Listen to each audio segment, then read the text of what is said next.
Alright, enough of me lounging around my ass. I'm a YouTuber, damn it. Thank you, Notary Nathan999, for your lovely suggestion. I'm finally going to be talking about the Apostles this time, starting with the lady who created them, Hilder.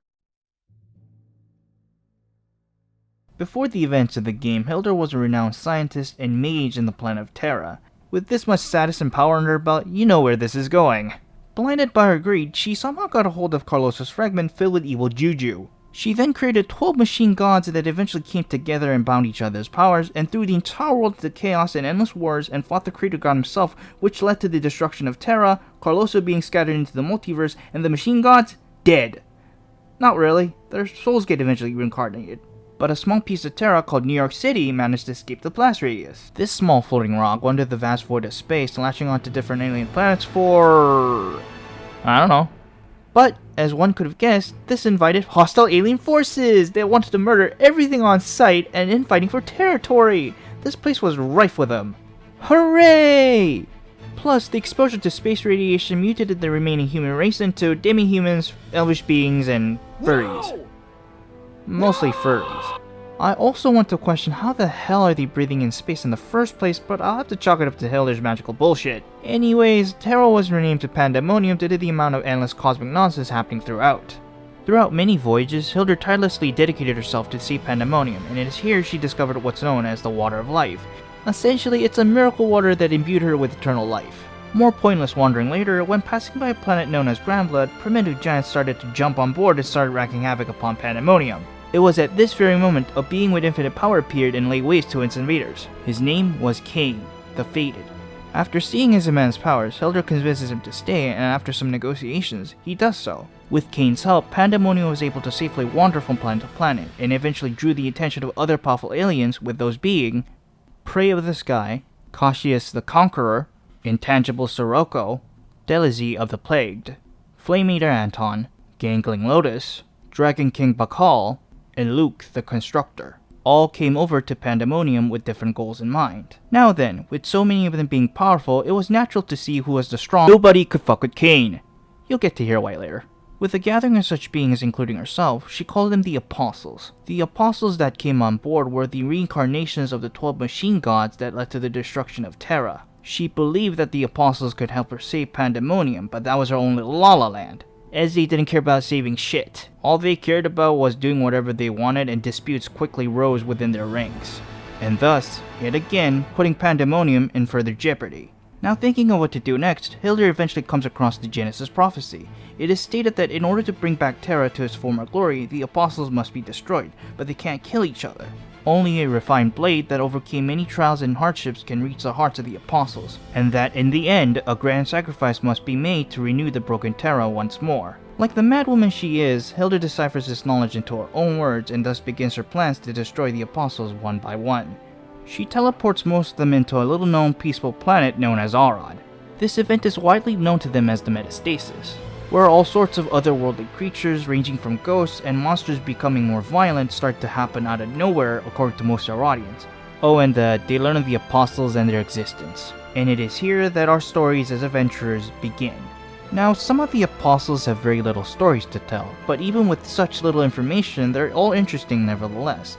And I'm going to be taking a lot of creative liberties with this, so those who are lore junkie like I am, I heavily recommend that you try out the game yourselves. This is Cain.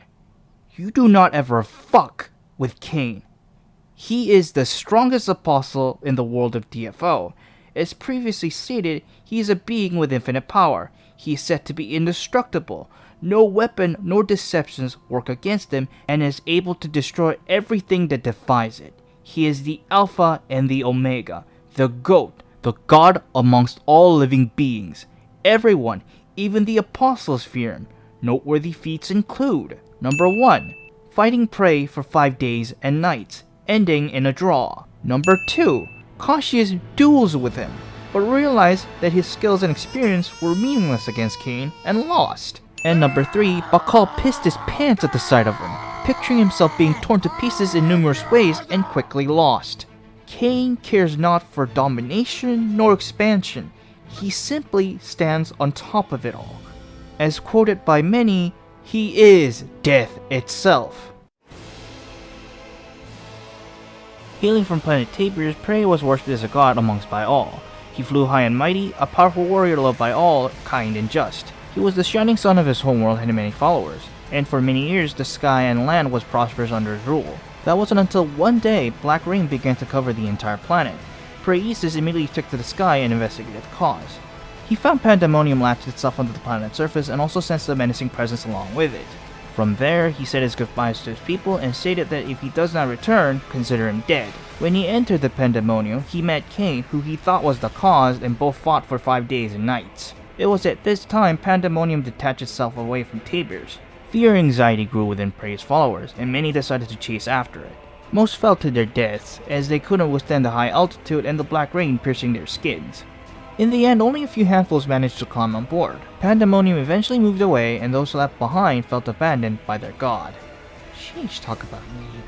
And it was at this very moment something sinister was taking root.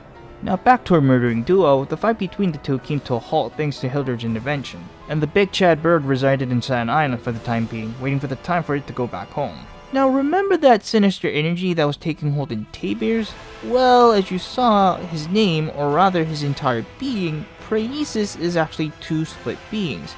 Prey, the good half, and Isys, his evil half. But calling Isys evil isn't really fair. Like every world in a civilization, there's bound to be gods that people idolize and worship.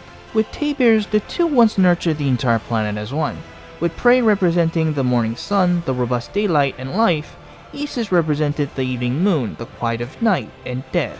If one fell to slumber, one would be awake to take care of the planet, as the two were literal day and night cycles as previously mentioned. But over time, this balance began to shift in the favor of Prey.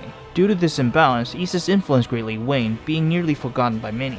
In jealous rage, Isys tried to overtake his twin and decided to rule the planet as the only god. Prey realized this and fought his twin half, eventually emerging victorious and sealing Isys away. Now in game, we help Prey fight back against his jealous half and the brainwashed army of Tiberius. To make long story short, after a long grueling battle, we win. Big Blue Bird delivers the finishing blow to the spicy chicken, absorbing him back, but the resulting fight left him exhausted, so he's unable to completely purify his twin. But he thanks us nevertheless and vows to assist and protect us in the fight against Cain if it were to occur in the future. Like I told you, Prey, he's a Chad. Hailing from planet Anton, where fighting and bloodshed is their bread and wine, this dude is real short and simple. Fight, fight, fight. He seeks foes worthy of his blade. After Kasijas lost the duel against Cain, he vowed to get stronger. He then forges a pact with the Pandemonium summoner, Kate. This allowed him to travel to different places and challenge many swordsmen and fighters to further hone his skills, burning with a strong desire to have a rematch against the first apostle. Oh, this poor doggo just needs a hug. Not only is he considered the weakest link out of the apostles, he's straight up walking disaster. True to his name and title, everything that Delezie comes in contact with will literally melt due to all sorts of plagues and diseases. Not only that, he's cursed with an immortal body, which adds to his ever-growing pain and agony. He spent most of his time in isolation, away from civilization during the Pandemonium Turf War, but thanks to Hilder, the ever-crafty bitch that she is, dropped him smack dab in the middle of a populated city in Arad. In panic, he began to look for ways to return, but eventually set up shop in Leshapon, a ruined village located in North Mire. As of right now in the game's story, we defeat him, and Hilder promptly yeets him to the dimensional whirlwind where he's trapped in an endless cycle of regeneration and being torn to pieces. But thanks to space-time shenanigans via the Abyss Bomb, thanks to Raposa, you fuck, the resulting blast tore open a gaping hole where space and time is being mangled up. And the way is open. And Delezie? Oh, doggo pissed. During the time that he was trapped, he was set to be evolving into something far more ugly. Not only that, he has begun to affect many dimensions and the Great Will itself, and is out for Hilder's blood and ours. Lotus comes from Solaris, a planet of vast oceans, and he's a giant octopus that can control minds. That's it. I mean, he fell victim to Hilder's Make Terra Great Again plan and found himself on top of Behemoth, pretty much isolating himself away from the world. He mind-controlled most of the followers of the DFO Lore, or GBL, to find his way back to Pandemonium, but in the end, we kill him. Pretty lame apostle. I mean, to his credit, in the mobile game, he's a raid boss, but he's a giant freaking octopus. A giant-ass volcano turtle that loves to eat energy, and despite his big size, he's considered the smallest out of his species. He is slow and dull, and apparently he's supposed to be a giant walking talking energy bank / energy consumer, always looking for fuel. We kill him and his corpse become an island. Yeah. But at least he makes for a cute mascot. Look at him! He's so precious! Look at the baby! Happily causing one-time destruction. Aww. Hailing from planet Hebron. Hebron? I thought it was Hebron. Whatever. Old man Luke ruled the planet as its king. The dude had superior intellect and the ability to absorb both light and darkness, which was used to promote balance in his homeworld, and thus day and night doesn't ever switch. Not only that, he was super good with his hands, being able to build tall structures that lasted for centuries and machines with minds of their own acting as if they were human. And because of this, everyone looked up to Luke as a father.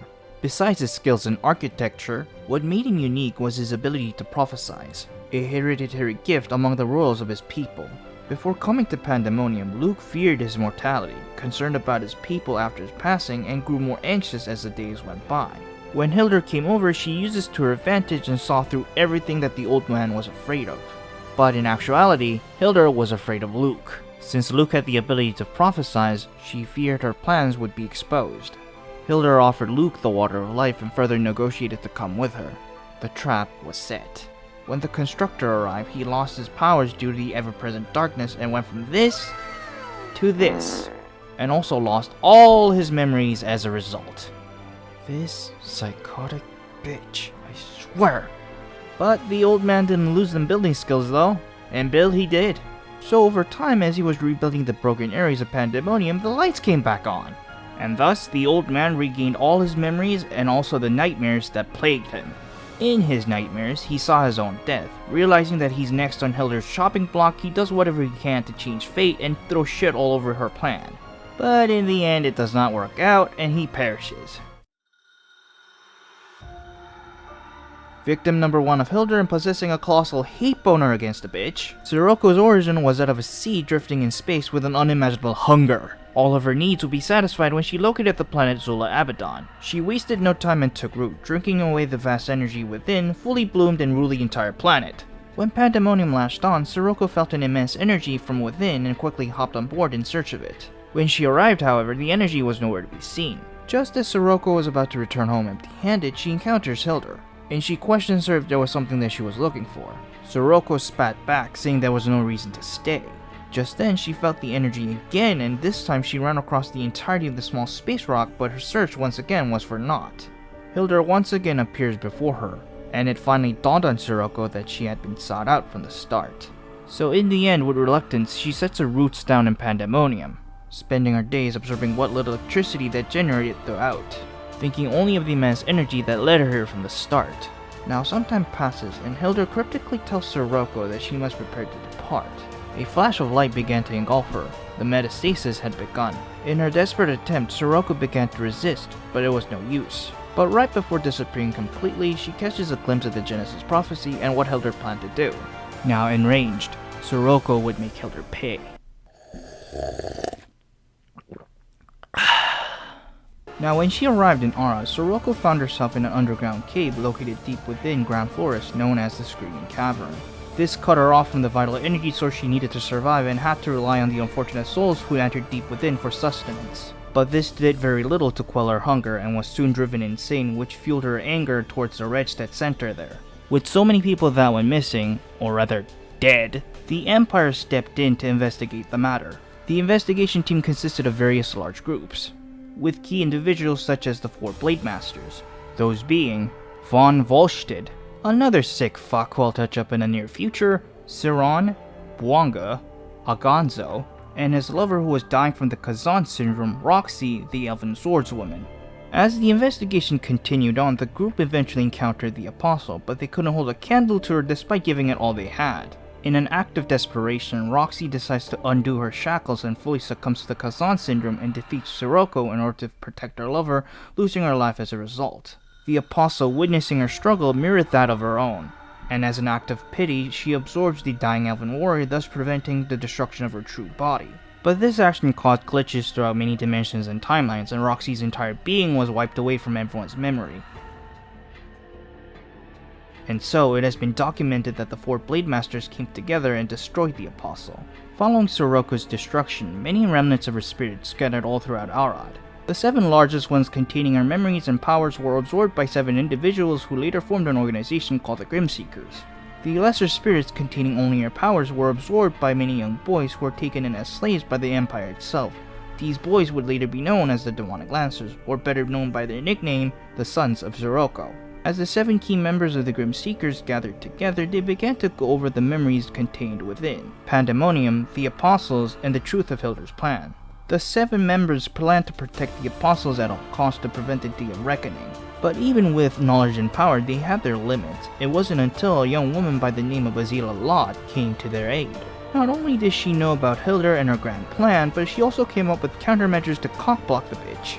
And in order to win the war, she recruits legendary Blade Master Solderos and many other strong warriors to train at the Tower of Despair, where flow of time stood still. From that point on, Azelia was pointed head by Prophet Ezra, and the organization was split into 2 divisions. One that would protect the Apostles led by Ezra himself, and a combat division to fight against Hilder and Cain. The 2 had different methods, but still respected each other as their goals were the same. Now back to Sirocco. Many days and nights passed, and Sirocco managed to reconstitute herself into a form of a young boy. I don't know why is it so difficult to say reconstitute, but I don't know, maybe I'm dumb. Or illiterate, maybe both. Anyways, moving on. Thanks to her sons, she now had a good grasp of her surroundings, as well as a knowledge of what's deemed good and evil in Arad and the desires of the human heart. Psychology! With so many memories collected and her slowly regaining form, she gets hungry as usual. She instinctively follows the trail of energy and led her to a forest in Elvengard, and just as she was about to chow down on that good energy, she gets repelled away. She felt that if she tried any further, her form would dissipate. But this felt familiar to her. An apostle? Here? Why? How? Moreover, what if this was an apostle that Hilder wasn't aware of?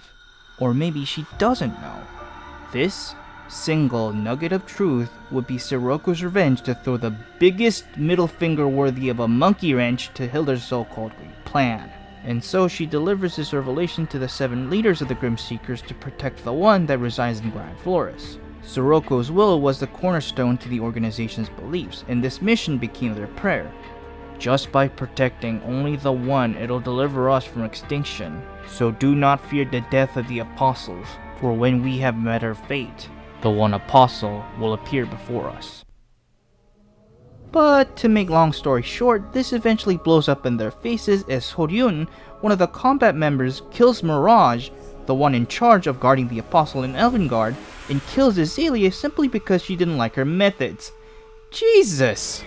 I mean, Soryun is a victim herself due to losing her parents to Sirocco, but fucking hell! And naturally, because of her actions, this gets Solderos pissed. Like, really pissed. And the entire organization falls apart quickly.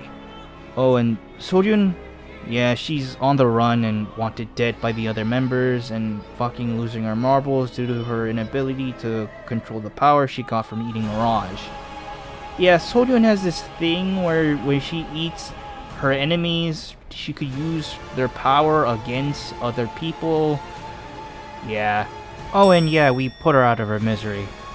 Anyways, we fight them and destroy the Grimseekers, well, the Ezra faction anyway, and we back Ezra into a corner and convinces him that Azelia wouldn't want us to fight, which he snaps out of it and tells us about the hidden apostle. But Hilder somehow uses her mind control to make Ezra kill himself, thus reviving Sirocco and creating a chain of events that lead us to fight in the Sky Tower. Dungeon and Fighter Online, everybody, where everything has gone to shit because of this one psychotic bitch. Now in game, we fight Sirocco's henchmen, various versions of herself, leftover Grimseeker members, and Roxy, which Gonzo finally regains the memories of, but the reunion is cut short. We kill Sirocco for reals as we destroy her true body, but in a desperate attempt she begins to resist yet again, but doesn't amount to much as the Imperial army stops by and hits her with a freeze cannon. Just before her final moment, she managed to deliver that big, fat, beautiful middle finger by spreading a residual remnants all across dimensions and timelines, thereby greatly altering the prophecy. Yay! Suck it, Hilder! Alright, this time a double whammy. Ozma in his origins was the greatest mage of the Old Plus Empire of the Arod continent. Having been raised by elves, he had great aptitude of magic and a genius innovator. And alongside his close friend Kazan, the great general, the two were an unstoppable pair. Thanks to them, the Empire's power and influence grew more and more. But there was one thing that made the Empire shit their pants, and that was one of Bakal's 3 dragon children, the berserk dragon Hismar. Ozma and Kazan goes over and subjugate Hismar, but the dragon in his final breath utters that Ozma shares the same scent as his father Bakal. Anyways, the two are now heroes! Yay! Their deed was known throughout the kingdom and everyone sang their praises. However, the emperor was not pleased. Needless to say, the dude got envious and was afraid to lose his seat in power. And we all know where this is going.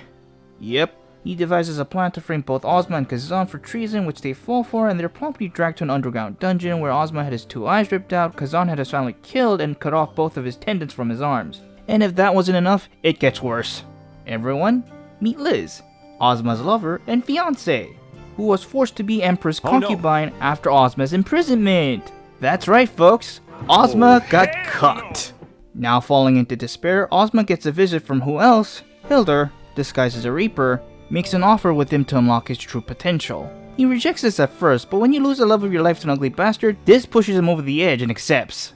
Ozma, in his madness, tells Kazan, his close friend, to become the god of destruction, and he himself will become the god of chaos, which Kazan refuses the offer. Some time passes, Kazan is exiled, and Ozma gets thrown into the sea. It was then Hilder appeared, and he immediately sold a soul, thus fully turning him into an apostle, a literal Satan. He then pops on over to Kazan and turns him into a god of destruction, but once again resists, turning into a malicious ghost and spreading a curse known as a Kazan syndrome throughout Arok. Now Ozzy here wanted one thing and one thing only: revenge. It didn't matter if he was being used by greater forces, as long as he had revenge, nothing else mattered. The Chaos God reappeared 100 years later and spread what's known as the Blood Curse. The humans that were affected by it were turned into imposters, demons that completely blend in with normal people. Fear and doubt began to spread throughout Arad, but it wasn't until a young boy appeared with the ability to discern the imposters amongst humans. His name was Michaela of the Holy Eye, a boy blessed by Lemidio's, the God of Light. He taught the knowledge to the priest order of Lemidio's to combat Ozma and his dark forces, and all praised him as a saint. In the Arad year 253, Michaela and the priest order throw hands with Ozma and his dark forces. This event would be known as the Black Crusade. In the end, Michaela wins and tries to deliver the finishing blow, but realizes that he can't. Ozma then mocks the young priest, saying that he and him are one and the same. Having no other options, the saint instead seals the god of chaos along with the reappeared Kazan, who added an extra layer of chains to bind a friend, vanishing along with him and Michaela guarding the seal from that point on. But Ozzy Boy here managed to send down his royal knight Astaroth to hot damn! Oh wow. Excuse me, Ozma? Where do I sign? I wish to join your cult. Ozma sends Astaroth down to spread rumors that the saint was an apostle just like him. Well, it wasn't much of a rumor, but a full-blown fact. But this of course gets the priest order Lemidio's riled up, and Michaela is branded a traitor by many. But there were many that still upheld his teachings. From this point, the order splits into 2 factions. Those that protects and redeems former imposters, sinners, and heretics, those being Lemidia Basilica and Lemidia Campanella, and those with the belief that the latter must be purged with no remorse, those being Lemidia Capella and Lemidia Christos. Meanwhile, in the shadows, Astaroth recruits worshippers of Ozma and forms a religious cult known as the Black Order. Now fast forward in game, we as players work with the Imperial Army and the 2 factions of the Priest Order to destroy Ozma. We defeat his knights, and yes, even Astaroth. We also send Kazan's ass back to the Shadow Realm and we finally defeat Ozma! And just before dying, he claims that while he may perish, the chaos will remain. Now, according to the prophecy, both Ozma and Michaela were supposed to die together.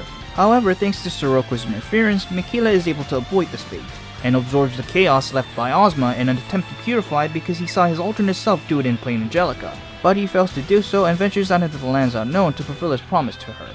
And Hilder, of course, does not like this outcome and is very pissed. Heh.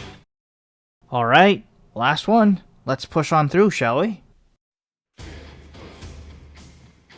Hailing from the planet Dragvold, Bakal ruled as king. No one was mightier, no one was bigger, and no one flew higher than the King of Dragons. In his own words, he was goddamn special. He was a tyrant, destroying anyone big or small just for the enjoyment of seeing his enemies lose hope in the most cruel ways possible. He also would order his kin to fight and kill each other in a grand battle arena, which he took part in and crushed them just the same. Nobody was mightier, bigger, and flew higher. All hail the Dragon King. Over time, he finally grew bored of it all. The constant blind praise, the meaningless butchery, and his subjects, all of it felt so trivial. He knew that if he were to pass his prime, his subjects would stick a dagger on his back. But he was sick of it all. Bakal had everything right in his hands, but he didn't care. He was alone at the top. It wasn't until Hilder arrived, and just as Bakal was about to formally greet himself, she already knew who he was. Hilder showed Bakal the Water of Life, which he took great interest in and hopped on board to Pandemonium. Upon arriving, however, the place was desolate. No life nor water was to be seen. This only raised a little suspicion in him, and from there, he learned that there were beings just like him who called themselves the Apostles. Bakal was appointed knight due to his immense power. Some time passed, Bakal was leisurely flying over to the Metro Center and visited Luke, the Constructor. As the Dragon King was checking out the old man's painting, Luke tells him something that would send shivers down his spine. Remember this, Bakal. This is how you'll die. What Bakal saw was a dragon burning in flames. He didn't believe this at first, but then he saw more. A vague figure dispersing in a cave. One with many legs being crushed by falling rocks. And finally, a four-legged creature being sucked into a different space with his body being ripped to shreds. With all this knowledge at hand, Bakal had to learn everything about the Pandemonium. This led him about the ancient Terra, the Genesis prophecy, and the birth of the ancient planet. From there, he saw more paintings depicting the death of the Apostles, and a final painting where a man and a woman looking over the rich fertile lands. From the deaths of every apostle, Terra would be reborn, and Hilder decided that in her own interpretation, her and Cain would be the new Adam and Eve. Bakal has met his fate. But he wasn't afraid. In fact, he practically welcomed it. Hell, the guy even joked about becoming the savior if he managed to interrupt Hilder's plan. But it was clear what he had to do. He launched an attack all across Pandemonium known as the War of Dragons. But it went as you'd expect. Bakal lost, Luke is appointed the new ninth, and Bakal books it to the Castle of the Dead, a tower made by the old man connecting a passageway between Arad and Pandemonium. The flying lizard eventually arrived in Empyrean. He immediately understood why the small floating rock settled on a peaceful planet and what Hilder planned to do. While it would be easy for him to rule the Kingdom of Cloud in heaven, it was vital to not let everything go the way Hilder wanted. I don't know how many takes I took to say this one particular sentence. So he cut off both Empyrean and Arad by sealing off the Sky Tower and eliminated all magic across Empyrean. This was done so that Bakal could easily detect Hilder's magic, but the real reasoning behind it was that she herself was a freaking genius at it. He saw that the Empyreans were not ready to fight her, let alone fight any apostles. Nope, they weren't simply prepared to face the dangers looming over them. Only a blade that is forged in hardships can penetrate our hearts and send us back to the Great Will. At this very moment, Bakal had an idea. He would mold them, put them through hell and back and refine them. He would give the entire Empyrean the toughest and impossible ordeal. Himself. All of the Empyrean citizens, big and small, would work together, rise up in the end, and become the blade that pierces the King of Dragons. It was perfect. So he went up high and roared. Hear me, barbaric creatures. I will give you the harshest ordeal you dare not imagine. So strive to grow more powerful. Maybe you can, if you have potential and pride. But it must go beyond Hilder's expectation. Only then I can create a variable for her plan. I will put greater trust in you than Hilder. I am telling you that I'm going to imagine the day when you'll kill Hilder and Cain altogether. However, you'll never beat them if you only rely on one power, such as magic. You need other kinds of power besides that. You must find something of your own. And thus began the 500 years called the Dark Ages of Empyrean. Many Empyrean citizens lost their lives to his armies or turned traitor, but all that was about to change. Thanks to the help of the 7 greatest minds known throughout their history, the 7 Meisters, With their knowledge and wisdom, it gave rise to the use of advanced technology and science which shaped the kingdom to what it is now. The team consisted of Meister Teneb, the leader, Meister Volgan, Meister Curio, Meister Rati, the resident chainsmoker, Meister Audriz, Meister Elde, and Teneb's pregnant wife, Meister Jen. Along with the Imperial resistance, they were able to fight back against the dragon armies of Bakal and gradually took back their land. But even with all this technology, they were still no match for the Dragon King himself. It wasn't until Elde proposed the Gatebolg project. It was the perfect weapon to bring down the tyrannical ruler, and immediately the Meisters wasted no time and jumped on board, with Elde as the project leader. As the project was nearing its completion, Teneb had his suspicions towards his colleague. In fact, he was suspicious of Elde from the very beginning. So many things lined up perfectly at the right time and place. She came out of nowhere and was able to come up with technology so complex and advanced in a matter of seconds. And this project, this Gatebolg, the entire project was going over a little too well. And finally, she can use magic when the entire kingdom is cut off completely. Who exactly was this woman? It was then the Dragon King himself appeared before Teneb and told him, "Put an end to the Gatebolg project." Teneb was completely taken aback by this and asked him how did he know this? How did he know what they were working on in secret? The Dragon King told him everything. Gatebolg was a technology not of the Imperium, but instead was an ancient tech of Terra origins, and that Elde was Hilder. Teneb was left speechless.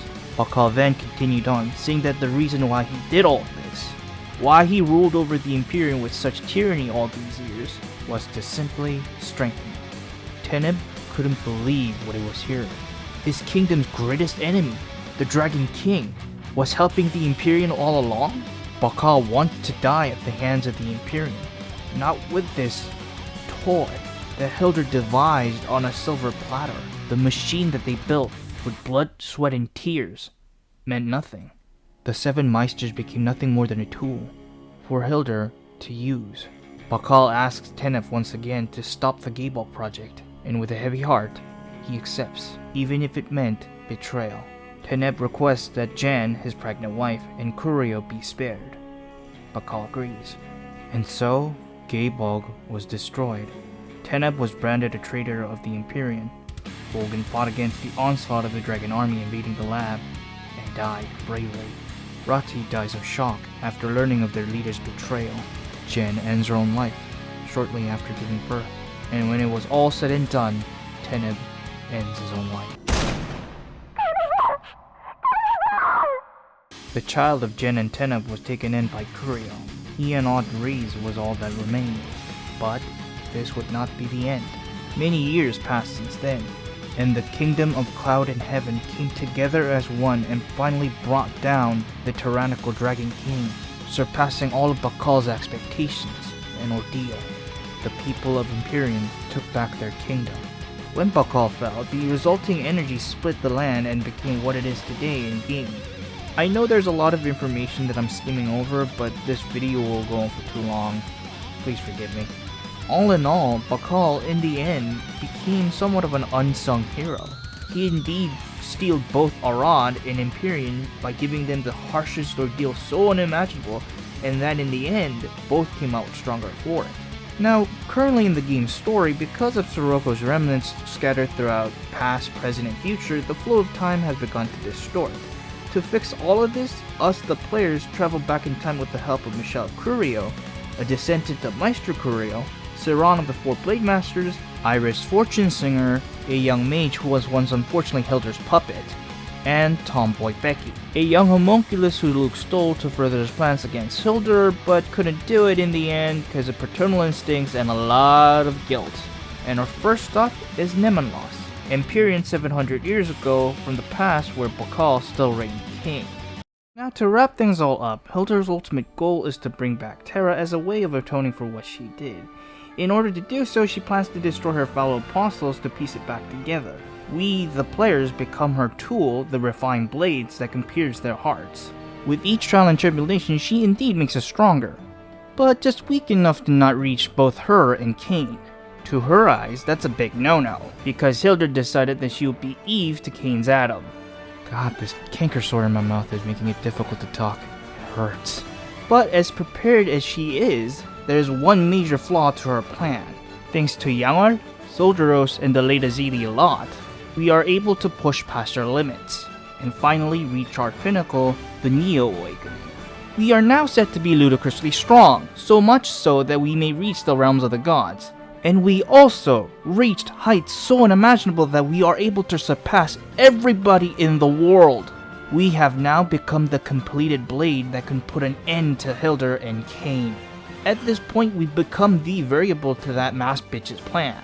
And ever since Michaela escaped fate, Hilder is now panicking and is currently going through damage control to tip the prophecy back in our favor. To which I say, good luck with that. This was very fun, but at the same time very frustrating to make. I kept choking my words a lot. I kept freezing in front of the microphone. It got very annoying. But needless to say, it's not all doom and gloom. My channel reached 62 subscribers now currently. I thank you guys for your continued support, and I will continue to do my best. And secondly, yesterday, the official YouTube channel of Dungeon Fighter Online noticed my short little video of me reacting to the Meister's Lab BGM. God, that theme is so funky. As always, please, if you enjoyed the video, please leave a like, comment, share, subscribe, ring that bell, do all that YouTube jazz. And I'll see you guys in the next video. Bye-bye.